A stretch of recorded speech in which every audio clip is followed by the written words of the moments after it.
HeyDenver. My name is Alicia, and please come on inside.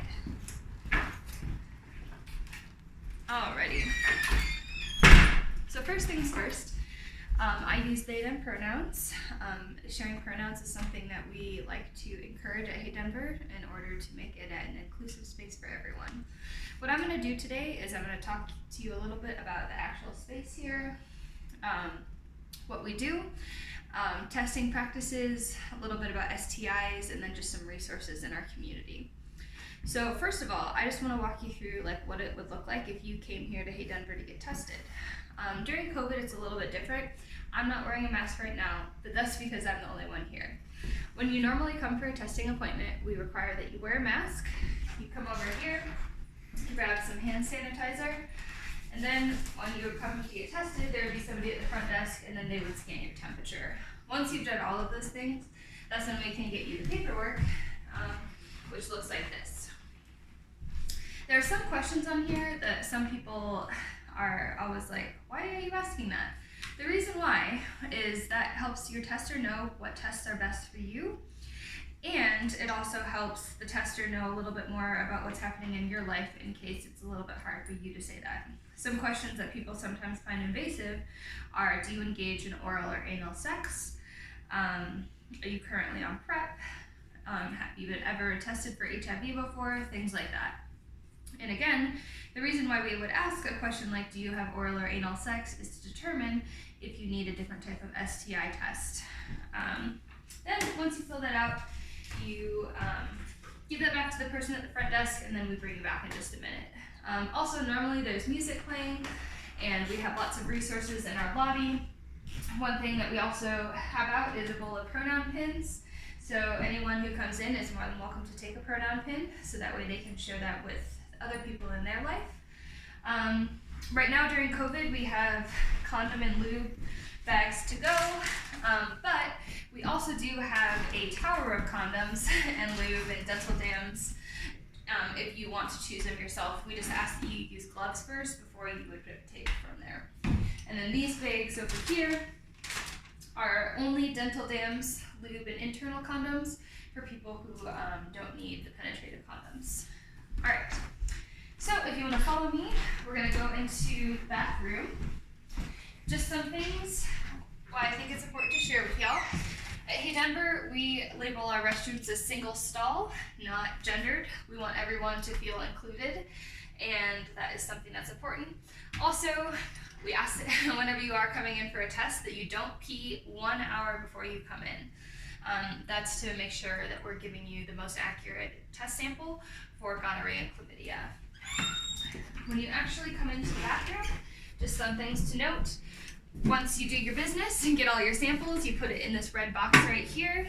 And also, you'll notice, again, we have more spots for safer sex supplies, such as condoms, dental dams, and lube.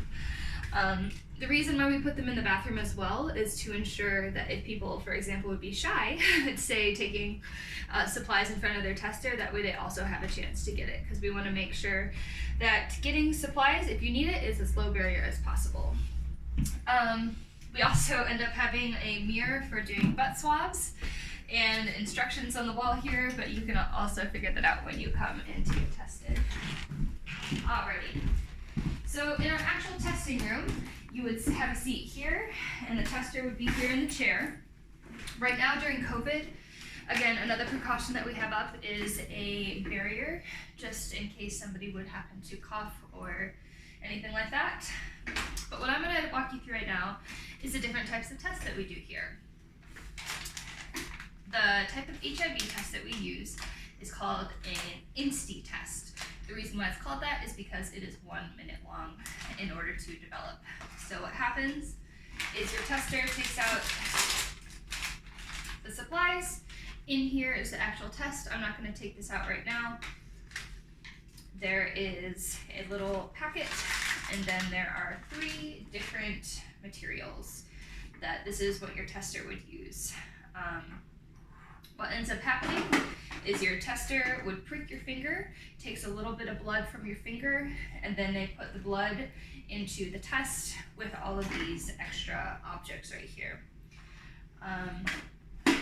and then that one develops and you almost instantly get your result. Then what we ask you to do is to go into the restroom and to pee in a cup for your gonorrhea chlamydia test. However, some good things to know about gonorrhea and chlamydia as an STI, which STI stands for sexually transmitted infection, is gonorrhea and chlamydia are site specific.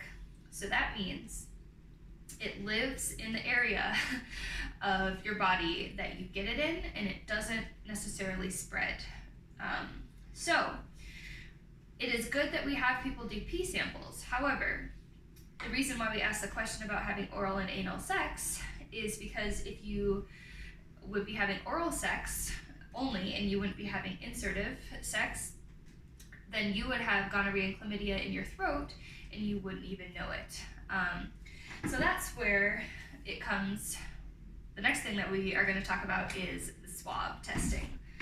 So if you are somebody who has oral or anal sex, what we end up doing for you is doing a swab. Your tester would swab your throat, and then you would be sent into the restroom to do your own anal swab and also to pee in a cup. Gonorrhea and chlamydia is a STI that's very easy to get rid of. Once you test positive for it, you're given some medicine from your doctor, and the infection generally goes away within 5 to 7 days. We always recommend that you do get a follow-up test to make sure that you are negative after receiving the treatment, but once you do, you are good to go. We do just recommend, though, if you do have a positive test and you're still sexually active during the time that you're taking that medication, maybe you think of some more creative ways to have sex or use some safer sex supplies to provide a barrier during that time so you're not also infecting your partner. All right, another test that we do here, if needed, is the hepatitis C test. The thing about the hepatitis C test is that not everyone needs this test. It's much more common that people who were born in around 1960 would need this test because at that point they weren't testing blood draws for hepatitis C, and so that was how it was getting spread, was through blood transfusions.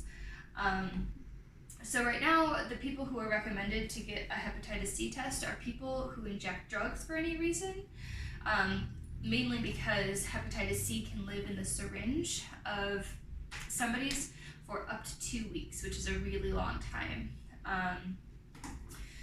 There are also a few other people who are recommended to get that test, people who have received a tattoo at like either a prison or a non-certified facility, essentially anything with like where a needle could potentially have the chance to become contaminated or isn't regularly being cleaned or sterile.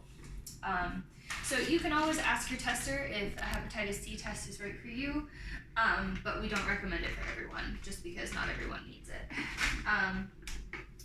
And then finally, another thing that we like to talk to people about when they come into HeyDenver is PrEP and PEP. Chris will be doing a little bit more of an in-depth talk, but I wanted to make sure that you would be able to see these things. So right now there are 2 options for PrEP, and just so if you're not familiar, PrEP is the drug that if you take it, it can prevent HIV. This first one is called Truvada. It's a little bit bigger. This is the one that's been around for longer. And there's also a second one that has recently been approved that's also called Descovy, which, as you can kind of see, Descovy is a lot smaller than the Truvada pill.